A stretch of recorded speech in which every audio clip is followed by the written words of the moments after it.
প্রসূতির মৃত্যুকে কেন্দ্র করে শুক্রবার দুপুরে সোনাবাড়ি ঘাটে তীব্র উত্তেজনা দেখা দেয়। উত্তেজিত জনতা প্রসূতির মরদেহ সড়কের উপর রেখে প্রতিবাদী আন্দোলন গড়ে তোলেন। জানা গেছে, সোনাবাড়ি ঘাট দ্বিতীয় খণ্ডে জরিনা বেগম নামের গর্ভবতী মহিলাকে এদিন সকাল 7টায় হাসপাতালে ভর্তি করানো হয়। এখানকার চিকিৎসক ও নার্সরা দীর্ঘ 4 ঘন্টা চেষ্টা চালিয়ে মহিলার রক্তক্ষরণ বন্ধ করতে পারেননি। নিরুপায় হয়ে বিকালে মেডিকেল কলেজ ও হাসপাতালে পাঠানোর পরামর্শ দেন। মেডিকেল কলেজ পৌঁছানোর পূর্বে অটো গাড়িতে মহিলার মৃত্যু ঘটে। এই মহিলার আরও 2টি কন্যা সন্তান রয়েছে। মৃতের আত্মীয়রা হাসপাতালের নার্স ও চিকিৎসককে দায়ী করে ঘটনার নিরপেক্ষ তদন্ত দাবি করেছেন। হাসপাতালে কর্তব্য কর্মীদের খামখেয়ালিতে মহিলার মৃত্যু হয়েছে বলে অভিযোগ তুলে হাসপাতাল ঘেরাও করেন উত্তেজিত জনতা। অবরোধ করে তোলা হয় পূর্ত সড়কও। খবর পেয়ে জাঙ্গিরখাড়ি ও সোনাই পুলিশ বিশাল সামরিক বাহিনী নিয়ে সড়ক অবরোধ মুক্ত করতে চেষ্টা করেন। পরে ম্যাজিস্ট্রেট সিদ্ধার্থ কুমার ও ডিএসপি হেডকোয়ার্টার ঘটনার তদন্তের আশ্বাসের পর সড়ক অবরোধ মুক্ত করা হয়। এই যে হসপিটাল কোনদিন রুগী আইয়া কোনদিন সকালে পাই না, প্রত্যেক দিন 12টা সাড়ে 12টার সময় ডাক্তার কেন আয়, 12টা সাড়ে 12টার আগে কোনো ডাক্তার হসপিটালও আইন না। তারপরে এখানে আইলে ডাক্তার পাওয়া যায় না, নার্স নাই, এই নাই সেই নাই, হসপিটাল নাই, ঔষধ নাই। সরকার এত কোটি কোটি টাকার ঔষধ সাপ্লাই দেয়, এই ঔষধগুলো যায় কই? এখানে হসপিটাল বার্থ সার্টিফিকেটের নামে 2000 টাকা লয়, এরপরে ঔষধের নামে টাকা লয়। এটা বিভিন্ন ধরনের অভিযোগ।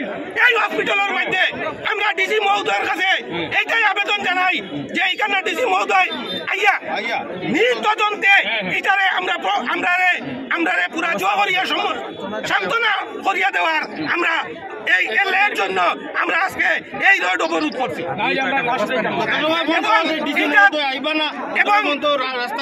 যত সময় পর্যন্ত ডিসি মহোদয় আমরা এখানে উপস্থিত থাকবে না, অত সময় পর্যন্ত আমরা রোড অবরোধ থাকবো।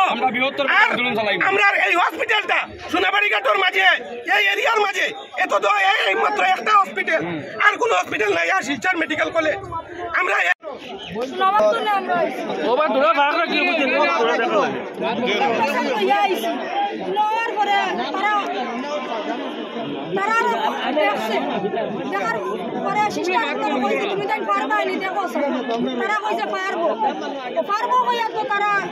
দেখলো 3 ঘন্টা রাখছে, রাখার পরে কইছে তারা ডেলিভারি করতে পারবোই না।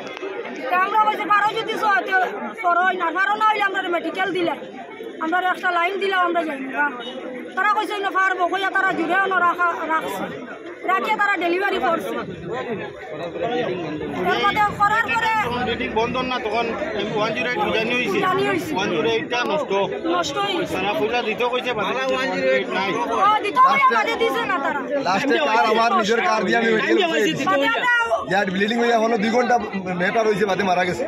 2 ঘন্টা রইছে কোনো কারণে এই হসপিটালে কোনো অ্যাক্সিডেন্ট হইলো তখন আমি একটা মাপ কই যায় না, 3টা 4টা ডাক্তার হওয়া যায় না। যখন অ্যাম্বুলেন্সের কথাটা আই গেছে, যখন ব্লিডিং বন্ধন না, হসপিটালও ডাক্তারে কইছে এখানে তো হইতো না, এখন তো তোমরা একটা মেডিকেল নিতে লাগবো। তারা তখন লগে লগে তাই না পেশেন্টের সঙ্গে তাই নুটিয়া কইছেন, ঠিক আছে দাদা আমরা একটা অ্যাম্বুলেন্স দেন, আমরা হসপিটাল থেকে আমরা ডেলিভারির যারা আছেন মেয়েরা আছে, এটার নাম কইতে পারি না। এরা একজন পাইলে 2জন নাই, রাত্রে আইলে পাওয়া যায় না, তারা মেডিকেল এরা বারবার তারা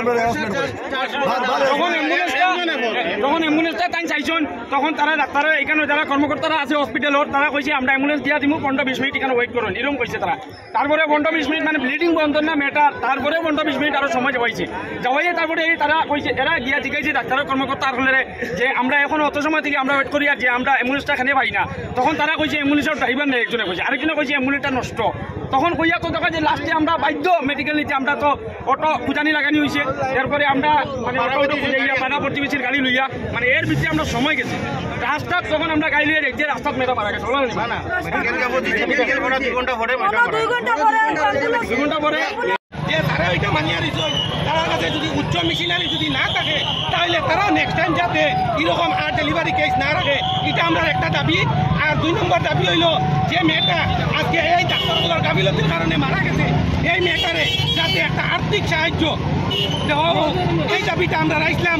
স্যারে এটা মানিয়ে নিচ্ছেন, এর লাগিন আমরা আজকে এই বন্ধটারে তুলতে পারত।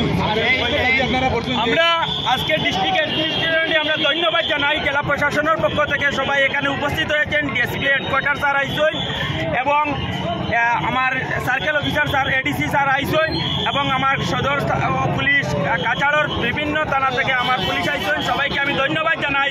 আমার সোনাবাড়িঘাট জিপির আমি এই প্রাক্তন প্রতিনিধি এবং আমি এই হসপিটালের একজন গভর্নিং কমিটির মেম্বার হিসাবে আমিও এইখানে প্রশাসনের লগে একমত।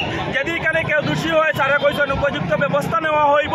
আর আমিও এখানে মানে দাবি রাখি, আর যে দাবি রাখা হয়েছে এইখান তো আমরা জেলা প্রশাসনে মানিয়ে নিছেন, এককালীনের টাকা ক্ষতিপূরণ দেওয়া হবো এবং এখানে স্টাফ যদি বদলি করা হয় বদলি করা হইতো এবং আইনি বিভাগের আরও উন্নতমান করা হইতো, যাতে ভবিষ্যতে আর কোনোদিন এরকম না হয়।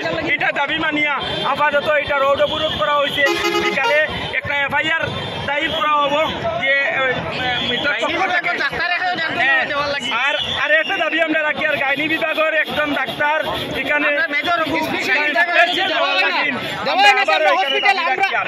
বন্ধ করি বিকালে একটা এফআইআর দেওয়া হইব, পুলিশের তদন্ত আরম্ভ করবো, এরপরে যারা বিহিত ব্যবস্থা নেওয়া